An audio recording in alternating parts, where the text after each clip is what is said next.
Yes.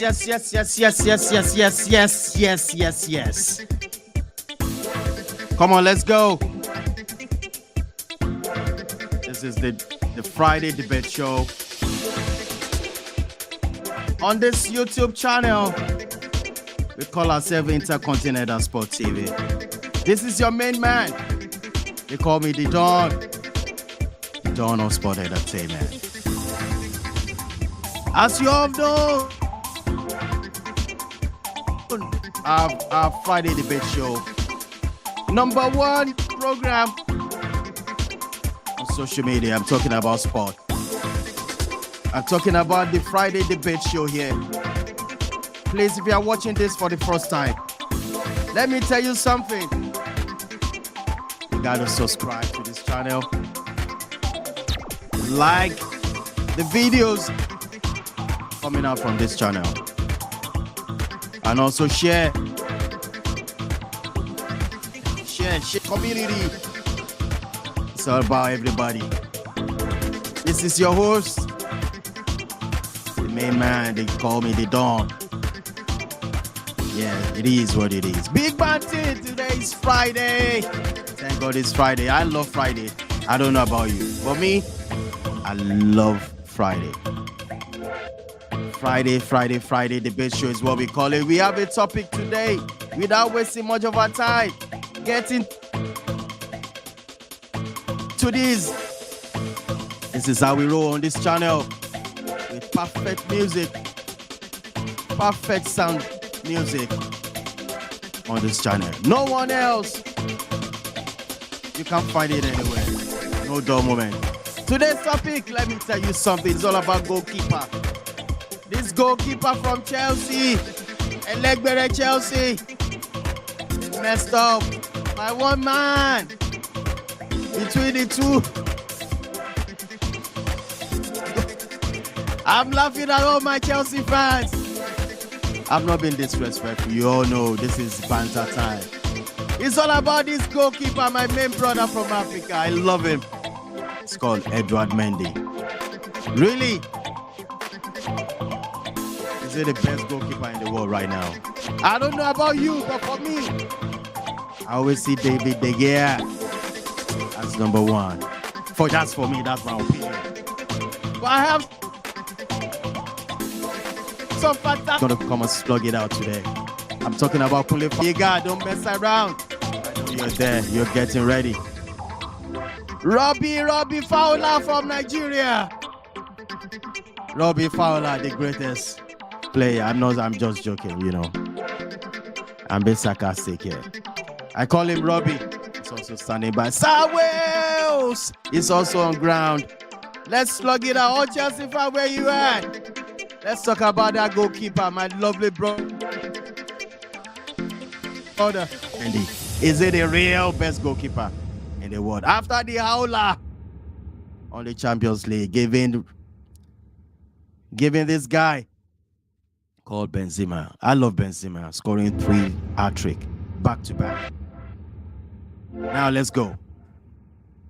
Let me bring Kule in first. Kule, what's up? What's going on, bro? I'm good, boss. Good evening. Yes. How's it going over there? Yes. What's up? I'm good, boss. Good evening from this side. Yeah, let's do it. How's your end? All right. Yes, it is what it is. Big man team. Today, you know how we do it. The Friday debate show. Come on. Kole, is it this guy we're talking about, Mendy? Is it this real goalkeeper right now? The best goalkeeper in the world right now? In your own opinion, what do you think? Best Let's go for it. Best is Sonu. Sorry to use that word. Sorry to use that word. Like, oh no, Messi. Like, there's been Chelsea people are coming for you now. No. Sorry to use that word. As in, Twitter has been hot. Twitter has been hot for like the past 2 days. Victor Osimhen hit back at Victor Ikpeba when Victor Ikpeba accused him that he wasn't at his. Victor Ikpeba accused Osimhen of not like putting up his best against Ghana because he missed chances and all. And in reaction to what Victor Ikpeba said, it was on a TV show, and in response to what Victor Ikpeba said, Osimhen called him Pundit Isonu. And it has been causing a lot of outrage on social media. Like if you go on Twitter right now, people are like, oh, Osimhen should not have said that. It was too harsh of him that, Ikpeba is a legend, he's a senior man, that Osimhen should know how to talk better and things like that. So, that word Isonu has just been in my, it has just been so I've been using it to joke around a lot. Yeah, so be careful, Kule. Yes, so Eduard Mendy is son. That's what I would put it. Yes. That aside, is he the best goalkeeper in the world? Absolutely not. There has been this massive hype on him since the time he came to Chelsea, especially when Thomas Tuchel became Chelsea manager. You could see Chelsea, their defense was very solid and they were keeping clean sheets. But because we live in an era where social media, there's a lot of noise, there's a lot of hype. It's the same thing too with someone like Osimhen. I'm not saying that someone like Osimhen is not good, but sometimes the way Osimhen is being praised, it makes it sound like as if he is way better than what he is doing. And that is the same thing too with someone like Mendy. People make it look like Mendy is they make it look like Mendy is even better than even goalkeepers that have played in the Premier League in the past. The likes of Edwin van der Sar, Peter Cech, who was in Chelsea for many years. They were doing this, and I find it very funny because this is somebody who had obvious flaws. I can remember when last year when he was denied winning the best goalkeeper, the Ballon d'Or, and he didn't make the FIFA best 11. People were like, "Oh, racist! He was supposed to be the best goalkeeper because he won the Champions League. He kept clean sheets. He kept this and that. He won AFCON and all of this." But sometimes I feel that these things are not. Sometimes it's not about because you won and all. It's really about your craft. That individual, what you bring on the pitch. Now, it's not as though Mendy is not good, but Mendy is someone who we have seen time and time again is very jittery. People have actually compared him to someone like Francis Uzoho because the howler he made against who did Chelsea play again? Who did Chelsea play again over the Real Madrid? Real Madrid, yeah. Real Madrid. Where he didn't pass the ball as he should have, where he should have cleared it and all. Mendy has actually Mendy has had that habit of doing it time and time again. But the problem is because maybe when Chelsea, he does that howler, Chelsea might still win that match. Yes. Or even if they lose, their next match, they will go on to win. But now it seems it is being cast into the spotlight because it seems Chelsea are struggling. It seems their defense that has looked so solid, the Rudigers, the Christiansens, the Thiago Silvas, I don't know, it seems like they seem not to be getting themselves. So it clearly means that maybe Mendy is being cast. Mendy is being cast into the spotlight. And the thing is this. If Mendy starts getting negative reviews about his flaws, it is going to be very, very bad for him. And this is why I always say it all the time that let's try to tone down when we heap praise on these players. It's good to praise them, but don't let it be bigger than what they are doing on the pitch. You now make them look like they are these superhero, like they are superheroes. I don't even know how to put it, but the day they now start making mistakes, it was just like Bruno Fernandes. When Fernandes came, they started doing it like as if Fernandes was the best thing to happen to Manchester United. As some people even started saying he was a better player than the likes of Paul Scholes. And I'm like, are you serious? Are you serious? But now, but when his form now dropped, where he was not scoring, where he was not putting in poor performances, everyone now began to see that it seems like this guy he's not really what we really It's not thought he really was what. and all. Yeah. So that's why I say sometimes does it have to actually get to that point where they actually have a bad game before you will now know that it is not really what it is? No, come on. We shouldn't do like that. That is too much of a hasty reaction. And I feel it is very, very ridiculous for you to be saying Eduard Mendy is the best goalkeeper in the world, all because he won the Champions League and all. So if let us say, take for instance, Aaron Ramsdale should maybe Arsenal should win the Champions League next season.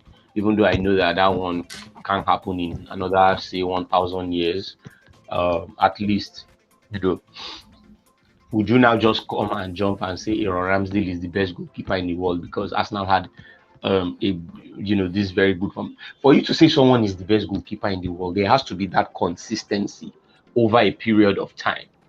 You understand? It's not just something that you do within. When did Mendy come? Mendy came in, Absolutely. was it not 2020? Yeah, 2020, or I can't remember when he came. So he has not spent enough time. If Mendy was showing consistency, that's why we rate people like Peter Cech, because he showed consistency for almost 10 years. So that's why Consistency. you could see.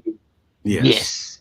So you can't just use within one season or two and say someone is the best goalkeeper in the world. Or it's not done. It's not done at all. There has to be that consistency. So maybe this is a reality check, and I guess Yeah. with Chelsea's evident struggles, people will begin to all those people who were saying he's the best in the world. Oh, Mendy is the best. I think they will start taking back those statements and have have a reassessment. All right. Thank you, Kunle. There, that's a nice insight. I want to bring the main man, Robbie. I call him Robbie Fowler.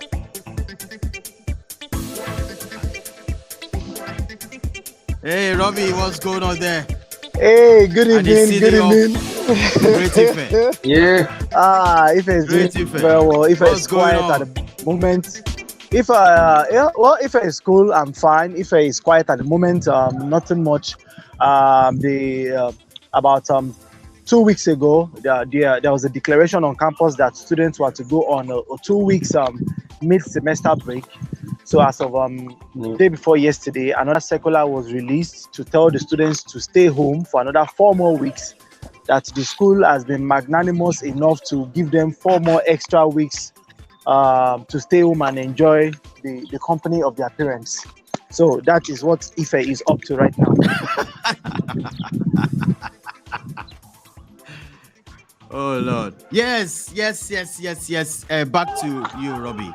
Look at the topic we have for you today. It's Eduard Mendy, really the best goalkeeper in the if you let me to answer the question, he is not the best goalkeeper in the world. He is amongst the best goalkeepers in the world. I wouldn't rate him the best goalkeeper in the world because of the fact, just like Kunle rightly said, he's still a new acquisition to Chelsea. He hasn't spent even as long as 3 seasons at the club. One cannot deny his talent. One cannot deny his contribution to the success of the team over the last 12 months. But to tag him the best goalkeeper in the world would be a huge disservice to other great goalkeepers like David De Gea, like Ramsdale. Even though Ramsdale is also a new acquisition to Arsenal, but he has been in the Premier League for at least for the past 5-6 years. As for a start, if we're to use that perimeter, we cannot throw away the contribution of somebody like Ter Stegen. We cannot throw away the craftsmanship of Manuel Neuer, and the list goes on and on and on. So saying Eduard Mendy is the best goalkeeper in the world, no. It is just like robbing the legacy and the contribution of other goalkeepers in the mud. For the match against Chelsea, I think generally I believe that the whole team had a bad day at the office, because going into that game, the match against Brentford really shook the team and the coaching crew, because nobody saw that scoreline coming for Brentford against Yes.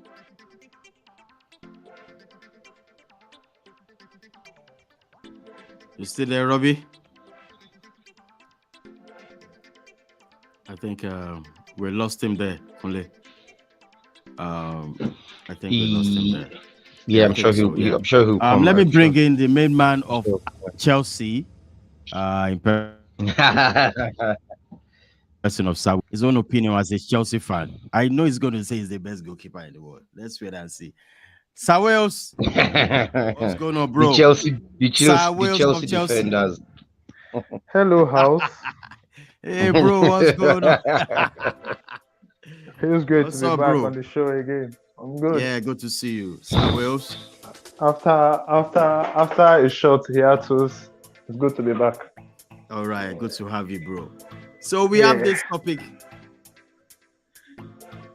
going on right, man.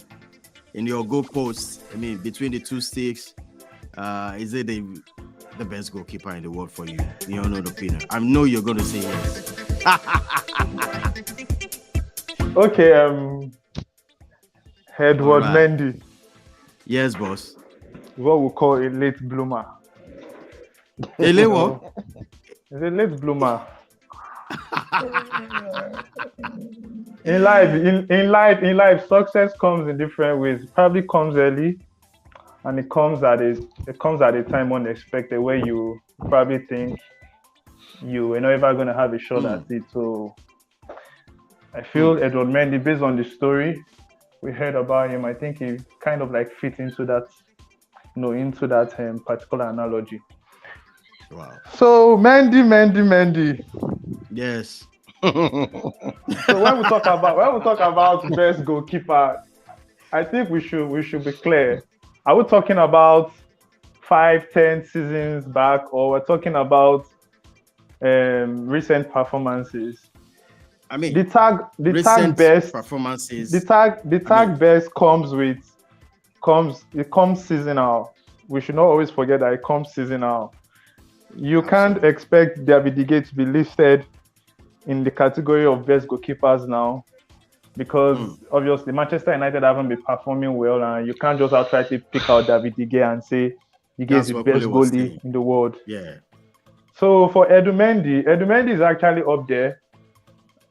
Left to me, I think he's the best goalkeeper in the world at the moment, based on seasonal performances, based on that benchmark, not 5-10 seasons back, because obviously there was nobody like Eduard Mendy back then. So he just came to the spotlight recently, and it took I think he actually did very well to show people that, okay, I'm not just some random guy. I actually know my craft, and I'm quite good at it. So I think he deserved all the plaudits he's been getting. But there are some aspects to his game which we always forget, and I think most Chelsea fans, they know about it, but they're always clouded with the good performances.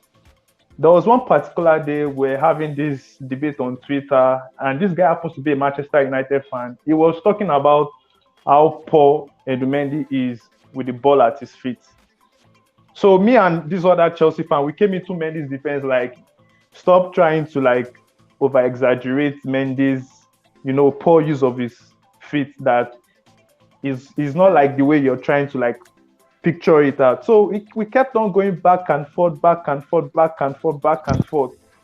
And if I could remember, after there was one particular game which became very evident. It actually did cost us that much. That was the West Ham game this season. We lost 3. Then I think after that, the guy actually tweeted at us like, I told you guys Mendy is this, Mendy is that. We kind of like, yo, it's just one-off. Then after the Madrid game, the guy tweeted at us again like, I told you guys this thing some months, like long time ago, that this guy is not actually good with his feet. And so me, I just told him that, bro, see, Mendy is good, but Mendy has quite a lot of things he needs to work on.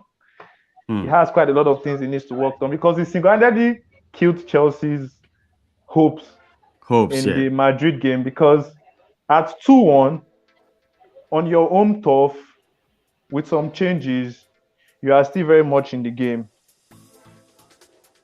They're still very much in the game. Going to halftime, being 2-1 down, you're still very much in the game. But coming with the ginger, with the with the belief that we're going to like get something out of the game, and your goalie just easily sells you out, which just one very, very, very crazy, Oh my goodness! If you, I took my time to analyze that blunder. He had so many options. He could have. Yeah. He had so many options, but it's just Mendy being Mendy, and it became evident that, okay, this guy is quite good, but there are some aspects of him that needs to be checked. So now, for the main reason why we're having this debate, is he the best goalkeeper in the world? He's not actually the best goalkeeper in the world at the moment. I think Donnarumma holds that tag. Then Mendy, I think Mendy holds that tag actually as the FIFA best goalkeeper based on his performances last season. I think he earned it. He earned it enough to be called the best goalkeeper in the world. But as you can see, this is a new season. And we're actually coming to realize that there are so many aspects of this guy's game that, that we didn't see last time because he wasn't actually put on the spot to reveal those aspects of his game. So I feel at the moment he still has that tag as the best goalkeeper in the world based on FIFA's recognition. So I give it to him as the best goalie in the world. But obviously there are still so many things he needs to work on his game. And by this time next season, obviously, we'll have a new goalkeeper. A new goalkeeper will be calling the best goalkeeper in the world. So I think he deserves the plaudits based on the performances he showed last season. All right. So I give it to him. All right. I'll still come back to you. Let me bring Robbie in again. Robbie. Yeah, I want to throw these questions. I want to throw this question to you before we wrap up the show. Okay. From your own let me say your own point of view, who is the best goalkeeper in the world? Just before we wrap up the show, who's your own best goalkeeper? Okay. Sorry. Let me follow. For me. Okay. For me, let me tell you my own. For me, the best goalkeeper in the world right now is David De Gea. Okay. That's for me. Okay. So I want to hear from you. Okay, so let me quickly follow. Let me follow the words of Sir Wales here. The question: is it framed as touching the best goalkeeper in the past 12 months, or in the best goalkeeper over a particular time frame? So we can do that. We can do a quick one here. The best goalkeeper over the past 12 months, or the best goalkeeper over the past. He's currently. Okay, currently. Currently. That's what it means. Okay. Currently. Okay, currently, yes. Eduard Mendy is the best goalkeeper in the world, because I even checked the website before comment on the show, and the website ranked Eduard Mendy as the best goalkeeper in the world right now, and Manuel Neuer as the second best goalkeeper in the world right now. That is what you said. What about David who? De Gea? No. David De Gea is the second best. David De Gea is the second best goalkeeper. Manuel Neuer is the third best goalkeeper. Ederson is the fourth best. Alisson the fifth best. Aaron Ramsdale the sixth. Jose Sarr of Wolves. Seventh, Unai Simon of Atletico Bilbao, the eighth best goalkeeper in the world.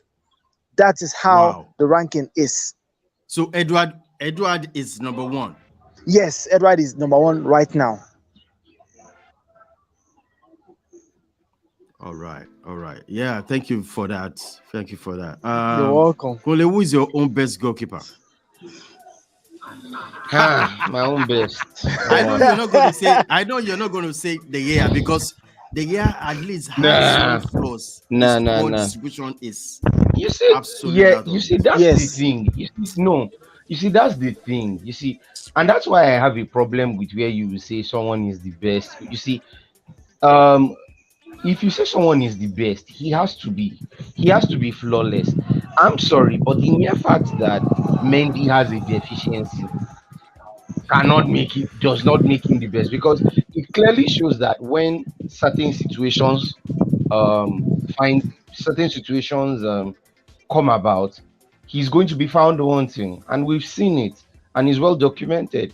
The same thing too with De Gea, because De Gea, for one now, like we said, he can make all the saves in the world, but it's not only by saves. How about making use of his feet? He can't do that, and because of that, I'm already even fearing that the next manager might not. Is the truth? Maybe the next manager who is going to be possession oriented will probably have difficulty in getting to use him. Look at when Joe Hart, before Pep Guardiola came, Joe Hart was heralded as one of the best, was even the best at that, or if not, because he was very hot. He too used to save then. But once Guardiola came, he pushed him aside because he wasn't good with the ball at his feet. And look at him now; his career has gone down. Has gone down the spiral. I think, well, he's playing in Celtic today or so. So at least Celtic is still a decent club, But it only goes to show that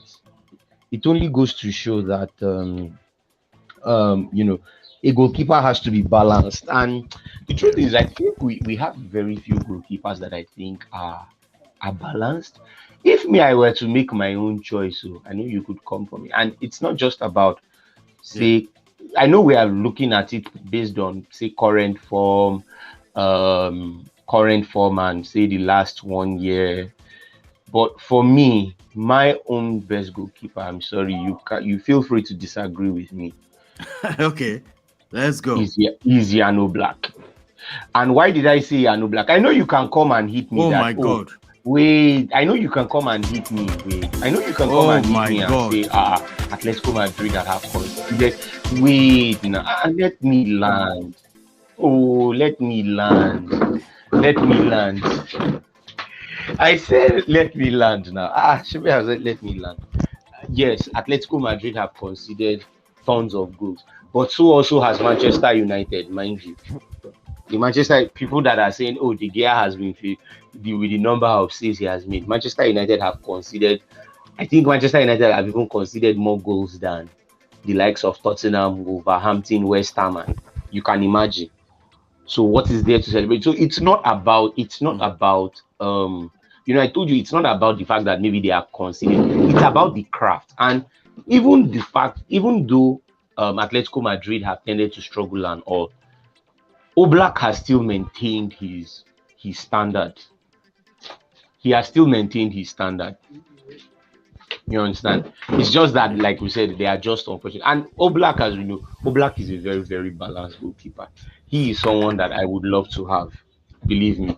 I know it sounds odd. I don't want to go for the likes of all those Alisson and what's it called? Ederson. I know those ones. They play in teams where they are in control. So they, as goalkeepers, they have very little to do most times. All they just need to do is pass the ball. But when it comes to real goalkeeping abilities, I'm telling you, these guys can go 4 or 5 games without doing anything, without really doing anything. That just goes to tell you how strong and how possessive their teams are. So I wouldn't want to put the Edersons and Alissons into that bracket. I want someone who is known for his craft, where you get to see him in action week in, week out, and like I said, Oblak falls into that. Yes, Oblak falls into that because yes, even though Atletico Madrid might be terrible, you would see Oblak still doing his best. Oblak is very much highly rated, and he has shown he has also shown consistency over time. So yes, boss. Yeah, thank you so much, Kunle, for that. That's your said. Oblak is his old best goalkeeper.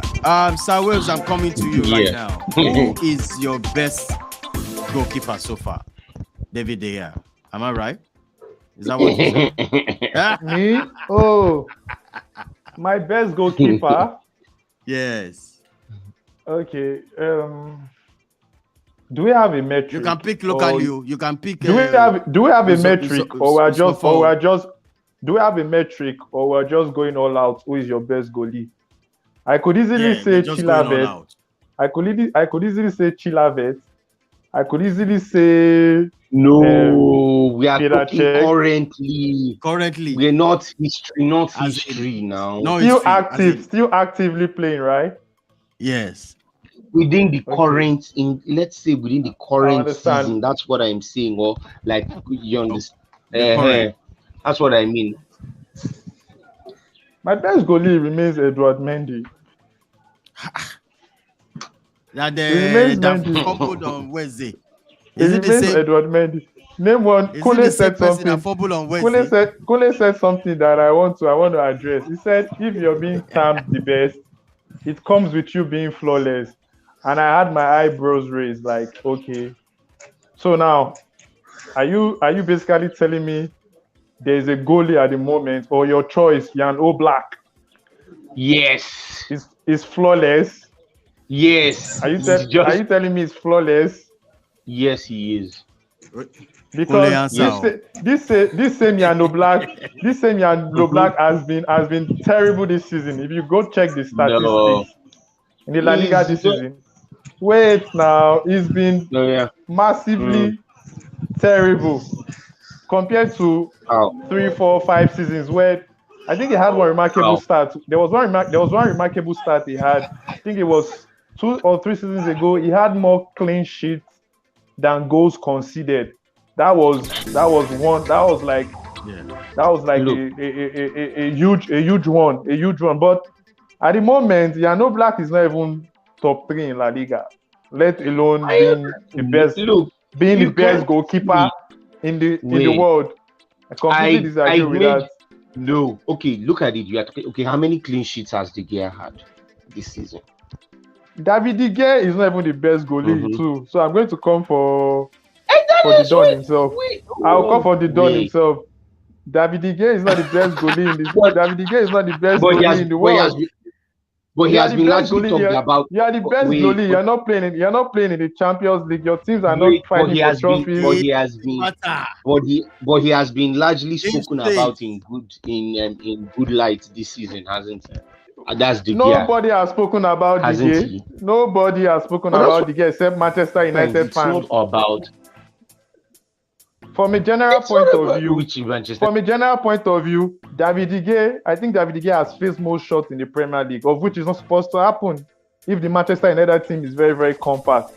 Very true. I don't 100% attribute his saves to him being being the best goalie, because if Manchester United is very much compact like City and Liverpool, you rarely find De Gea making those saves in all the games he plays. You probably be momentarily. So I don't give it to David De Gea. Neither will I give it to Jan Oblak. So, like I said, Eduard Mendy still remains the best goalie in the world. Still Mendy. Yes, still Mendy. Okay, no one. A one-off mistake doesn't outrightly invalidate his stance as the best goalkeeper in the world. Okay. One off. All right. So Mendy is one off. So Mendy is one off. Don't mind him. Kunle, leave Wales alone. Leave him alone. Sir Wales, I'm with you on this one. Leave Thank him you, Mr. alone. Robbie. Thank you, Mr. Robbie. Sir Wales, I'm with you on this one because just like I said before my network went off, Mendy is the best goalkeeper in the world. Mendy is the best goalkeeper in the world right now. I would never agree for that. You not agreeing to it does not, just like you said, you not agreeing to it does not invalidate what he has done so far. So the man, all the team, in fact, not just Mendy, the whole of the Chelsea team had a bad day on Tuesday. They had a bad day on Tuesday.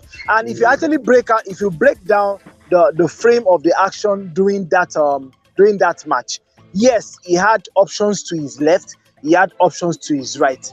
But he could have also passed the ball to his right when that clearance came to him. Then aside that, when the ball was passed to Rudiger, as a defender, Rudiger was facing his goal, yes, but not entirely his goal. What he could have done to salvage that situation was to throw the ball away from Benzema, which he did not do. And told the player. So he could have thrown the ball, also fouled Karim Benzema at that point in time, but he did not do so. So in as much as yes, we all agree that I'm saying now, in as much as we all agree that Mendy made a blunder. What's his name? Rudiger could have also spared his blushes by just salvaging the situation at that point in time to still keep the scoreline at 2-1. So see, as it is, I don't think that performance alone makes him a very bad goalkeeper. I don't think it does. Agree. No one said Mendy. No one said Mendy is a bad goalkeeper. I just don't think he is the best. He's not the best. What are you talking about? We have David De Gea there. Yeah. Maybe to when the next FIFA award comes up, season out, we'll probably get the best. But right now, he's the best goalie in the world. Okay. Go wherever you want to go. Check it, all platforms. Eduard Mendy comes first. Best is Sonu. All right, guys, thank you so much. We like it. All right, guys, thank you so much. But before we I want to this Super Sunday. It's going to be massive. Very. It's going to be very massive. Without Sawils, this is going to be, let me say, is it going to be the game of the season? Yes, looking forward to that game of the season. For this match, quick one on that Super Sunday. Before I really want to bring this one in. Yeah, I think this game is going to decide how this season pans out for the two teams going in for the title. Because if we could go back 3 years when they had this tight run at the title 2019, I think the decider was at the match was the match at the Etihad where City won 2-1. And to show you how good these two teams were at that moment up to now, they all won the remaining games after that match. City went 40 games without losing, without drawing. Liverpool went 13 games without losing, without drawing. At the end of the season, it was just 1 point. That 1 point to win the league. Just 1 point. So you see how fantastic these two teams are. So it's actually a title decider. Anybody that wins this game most likely has a huge shot at the titles, because obviously if you've beaten the main contender, you know what is at stake. And I think going into every game before the end of the season, whoever comes out top tomorrow will most likely win the league. Okay, yeah. Thank you so much. I want to call on Robbie.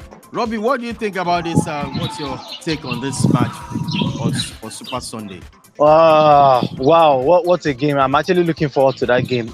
Just like Sir Will said, that match is the title decider, the most important match of the season.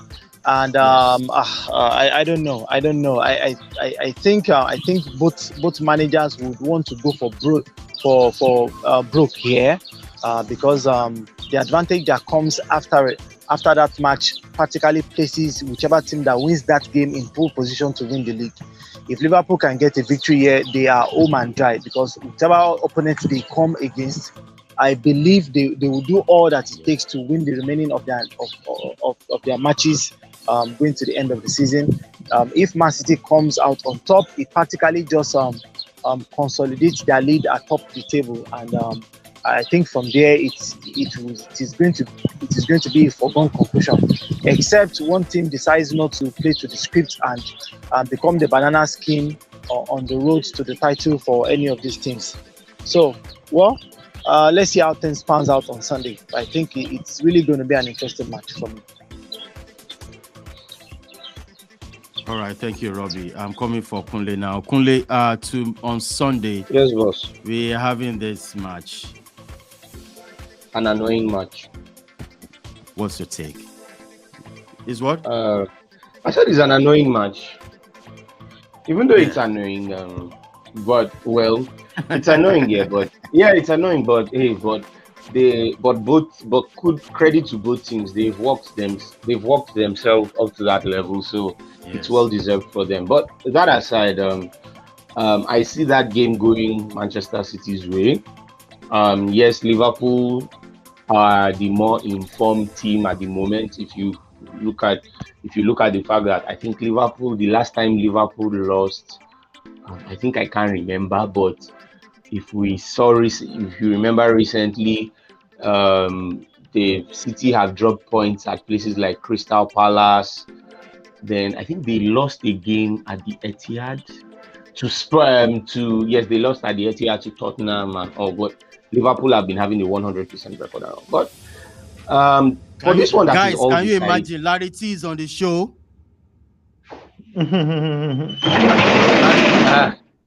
Salary, welcome to the show. Sorry, Gule. Up Cameroon! Salary, up Cameroon! Up Cameroon! My neighbor! Cameroon for World Cup! My neighbor! I don't like my neighbor, but I have to like my neighbor now. Salary, good to have you on this show. We almost wrap up Sunday. That's the level we are right now. We are talking about the match between Man City versus Liverpool. What's your take before we wrap up the show? Well, it's always before I get that, I always let up you guys honest. To see one, we have not I've not seen my neighbors like that, so it's good to come and see my neighbors.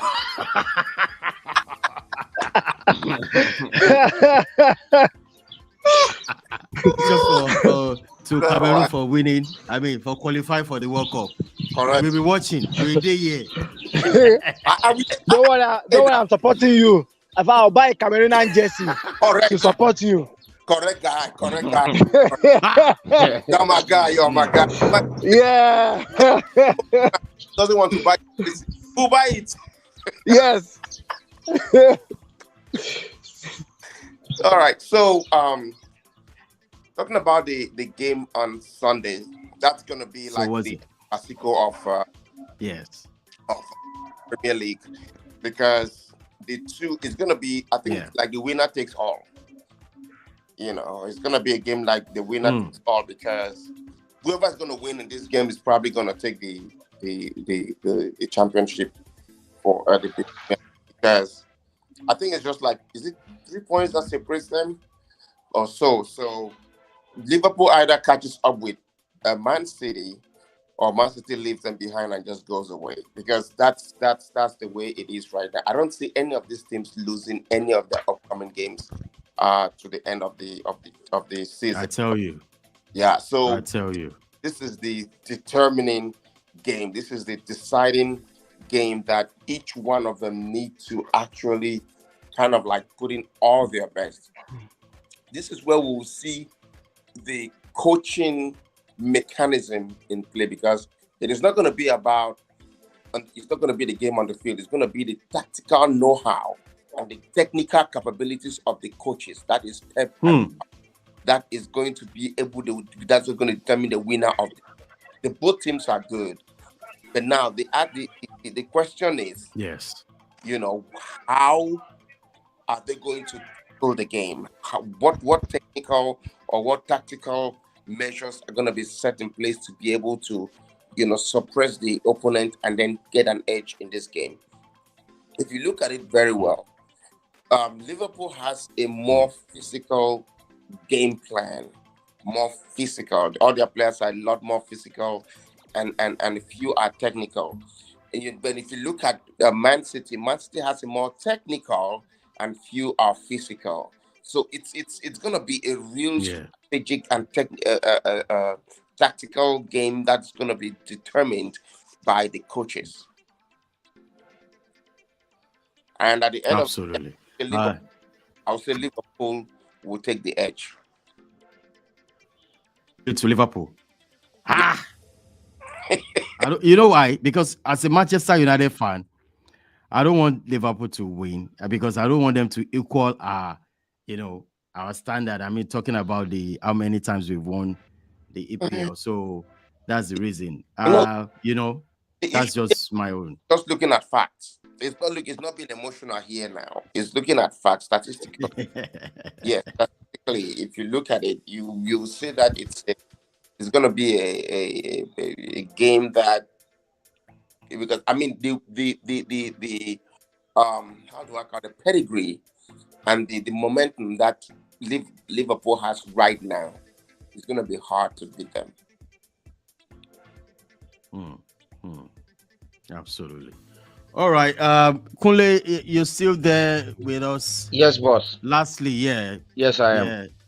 Yeah, let's go for it. Yes. Right now. So what I was saying before, saying before Salary came in was that yes, this is the biggest game of the season, and though I do want to point out though that I don't want to believe that these two teams. Yes, the consensus is that this might be the deciding game of the season, but I don't want to believe that whoever wins this game, we are not even sure if it will be a win. It might be a draw. Even if it's a win, I don't believe that these two are going to win. I don't believe these two are going to win their remaining games of the season. I still believe someone is going to drop points. I mean, Man City dropped points against Crystal Palace last, so it means it can happen to anyone. I mean, Liverpool there have been some games where Liverpool just won it by the scuff, or how do they say it, So so things can still happen even after this game. But that said, I believe this game is going to go to Manchester City because if we look at head-to-head records, they seem to always have the upper hand over Liverpool, and that is because Guardiola has been able to build a side that is much more technically sound. And at the end of the day, they are the ones that prevail. In the reverse fixture at Anfield, that game was for Liverpool to take, but City were able to get a draw. That was a very, very big disappointment. Liverpool, for all I care, were supposed to win and take it home, but City came, got the point, and so and now that Liverpool and Man City are going to be at home, I believe home advantage will count for them, and also added to the fact that Pep Guardiola just keeps building a side that is scary and so technically efficient. So I see this game going the way of Manchester City because they really are the ones who really look unstoppable. I'm not taking anything off against Liverpool, but I think Guardiola is more of a master tactician, and the way he tinkers things actually comes to his aid. At the end of the day, we saw it again in the Champions League, where Atletico Madrid closed shop, but they were still able to get that one goal and get a win at the end of the day. So that goes to tell you how very sound Manchester City is. So I expect them to win and extend their lead on top of the table. Okay. Thank you, Kunle. Sawils, are you still there? Sawils. Oh, he's out. Somebody just sent a message to me. I'm going in to ask Salary. Somebody said, can Manchester United still make top 4? So the question goes to Salary. You guys just sent me. You guys are just provoking the beast in me. This guy tried to provoke the beast. All right. Well, we had a 10 time that we take against Leicester, and now we are down to like 2 or 1%. The truth is, it can happen. It can happen. We have a very slim chance, and I always stand on the slim chances when it comes to soccer. I mean, nobody could ever imagine that Cameroon would beat Algeria in Algeria. Please. But so I stand on the slim chance. Please.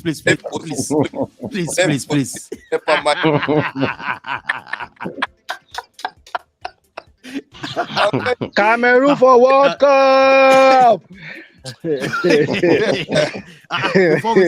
Before we say something, you already put Cameroon. Before we say this, it's Cameroon. Before we say this, it's Cameroon. Please. And now, my neighbor, be careful. Cameroon, we have done it twice. We did it against Burkina Faso with the African Cup. Now we did it again against Algeria.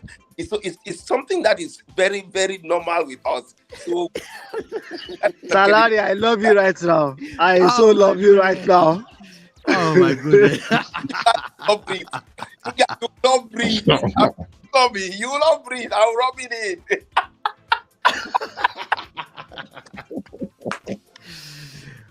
Well, is that your question? You said you're saying Manchester United can still make top 4. Is that what you're saying? So, they can, yes. Because if we look at, so I have to report to I know we have 2 teams that are ahead of us right now. We are 7th. We are 7th in position. Can you imagine? Right now, we have Tottenham, we have Arsenal, we have, I think, West Ham or so. So, they're all whatever. But, all of them can lose games, and we can beat Everton. We can beat Everton tomorrow. We can hope that Arsenal, because they lost their last game against Crystal Palace, they lose another one. And then Tottenham could be held. Oh my God. Draw or something, and then West Ham loses, and then we now come back up. And then, Arsenal just continues in his falling stream like he had been doing. And then, we keep... By the time we are in the top 4. It is not impossible. We still have a chance. We have tough games coming up, but it is not impossible. It is not impossible. If we just have to... if we can just put our minds... we can be able to do it. All right. Thank you so much, Sir Larry. I'm coming to Sir Wales. Are you still there? Yeah, I want to. We want to put in one thing into the show. Yes. First of all, before you say it, please, Manchester United, we are looking for going to Champions League next season. With the look of it, so chances of Man U are in front of us. Yes, as a Chelsea fan. Manchester United for the top 4. In all honesty, it's going to be tough. I think of all those 3 teams, mine has like the toughest running. You still have to play Liverpool at the Anfield, and this Liverpool, they are chasing the title. You still have to play a Chelsea team, which you can't outrightly say you would win. I still have to play with Arsenal, the same team you are fighting the top 4 spot with. So you got some tricky fixtures coming for Manchester United, and you're also playing an Everton team that is fighting for their lives. So, it's crazy. In simple words, I don't think Manchester United are going to make it to Champions League. Not saying it to hurt your feelings. Thank you. Not saying it to hurt your feelings. I'm just saying it because I'm being realistic. I don't think Manchester United are going to make the Champions League. They'll most likely end up in the Europa League, the conference spot or the Europa League spot. So I think that's the bitter truth Manchester United fans need to. Be shocked. You'll be shocked. You'll be shocked. I'll be actually waiting to be shocked. But other than that, I don't see Manchester United making it. So I think it will be best for you guys to have it at the back of your mind. But you can still chip in a little bit of optimism, obviously, because you are fans. But let it be more on the side that this team is not going to play in Europe next season, in the Champions League. Oh, well, so you want to say something before to the Liverpool City game? Yeah, back to you. Kule said City has had the upper hand in recent games. I don't think so. We had this debate last season. I told him that because they actually ruled out, he kind of like talked down on Liverpool last season. I said this Liverpool team last season, they were without their first choice centre backs all season. And it did affect their football last season. In as much as they were scoring up front, they weren't protective at the back last season.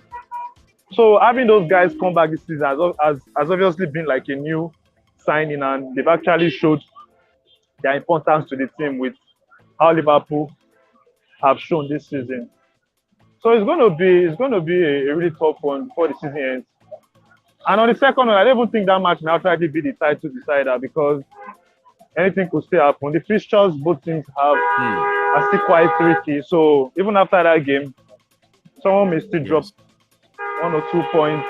But that game is definitely going to decide how the season goes on. So for me, I'm leaving it to, till Sunday when I sit and watch. I can't try to predict who is going to win because these two teams are likely going to meet next week again for the FA Cup. So it's really going to be a tough one. So I'll sit back and enjoy. All right. Sir Wills, thanks for coming to the show. We really appreciate you as a Chelsea fan telling us Eduard is still the best goalkeeper in the whole world. About that. Oh, you wanted to talk about that? Yeah. Yes. I just wanted to say that goalkeepers have their ups and down moments, and what happens to Eduard Mendy happened to any goalkeeper. But I mean, he's good, and his performance can outweigh the mistakes that he made against that game.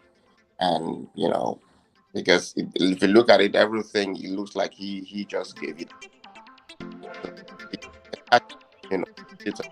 It's just one game, so he still is a great goalkeeper. I want to tell you this: he is still he's still the best in the world. Even though Onana is trying to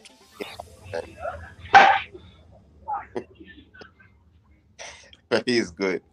All right, that's my take. All right, thank you so much, Larry T. We appreciate you for coming to this show. I'm signing you out. Thank you so much. Before I say next season, we have a Ten Hag that's coming. Ten Hag, we are going. Yeah, Ten Hag. Yeah.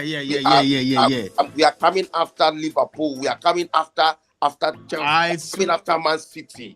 Let's allow this season. He's not confirmed yet, so let's calm down. We have Ten Hag. Yeah, Ten Hag is not yet confirmed, though. Let's wait till he's confirmed. He's almost like 90% confirmed. 90%. Let's wait for it to be 100. Let's wait for it to be 100. Anything can happen. Anything can happen. They can't change anything anymore. Anything can happen. Evil forces are out there. What forces? What forces? It's Manchester United bound. Thank you so much. I think your show is coming up this evening. Am I right? Salary. Yeah. Push the this evening. We pushed it to next week.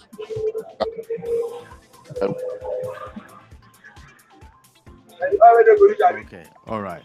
Thank you so much, Salary. Thank you so much. Now, Sir Wills, thanks for coming. Coming. No doubt about it. I just want to let you know that Manchester United will be visiting Everton tomorrow. Hopefully, we go for a win there. Abi? Okay. All right, sir. Sir Kunle Fayega. What's Yes, going boss. on? Tomorrow is Manchester United facing Everton.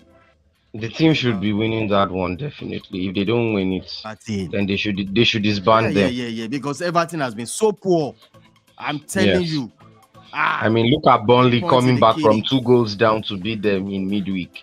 So if Manchester United can't beat them, they should just disband. They should just disband the team. End Manchester United. Yes. All right, Kule, thank you so much. You're a wonderful person. I appreciate. Tomorrow I'll be live for the watch along. I'm talking about Everton, Manchester United, no doubt about it. So looking forward to that. And thank you, Kule. It's been a fantastic show. Thank you so much. Yes. All right, everybody. This is Intercontinental Sport TV, as you all know. This is the Dawn. I love the show today where we talk about Eduard Mendy, my brother from another mother. I'm not disrespecting him. I always say the gear, David. Yeah, everybody sometimes have their flaws. Like myself, when I was playing football, I remember I used to play football in the midfield. There was a goal that I caught as doing a simple pass to the opponent, and that was a goal. It is what it is. Nobody's above mistake. Yes. So yes. Gonna go down tomorrow. We're looking at Everton tomorrow. We'll be here live. Please, if you are watching this for the first time, please subscribe to the channel. Please help us smash the like on the button. Like on the video. Please. Let's do that. If you are watching this, please subscribe, video, like, and share. So many content coming in. Tomorrow we are going to see the big guy. NFL Talk is going to be here tomorrow. God's willing. No doubt about it. It's going to be here. It's going to be a fantastic show tomorrow.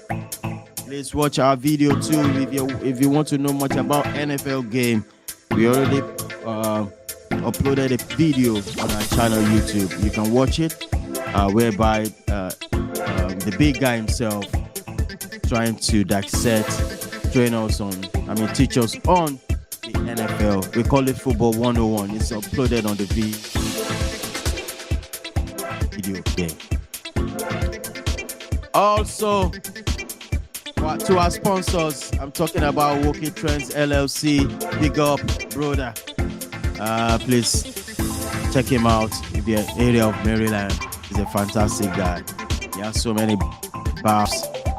Check him out. And also to my brother as well. It's called Kutech Solar Energy Nigeria. Please contact him. He will do you well. My brother, Kutech. Check him out. Yes, not forgetting this guy as well, Messing Corner. Big up, brother, wherever you are. He's a private chef here in Maryland. He's also a food blogger, and also nutritional advisor. Please check him out. So, from me, tomorrow I'll be here, God's willing. No doubt about it. They call me the Don.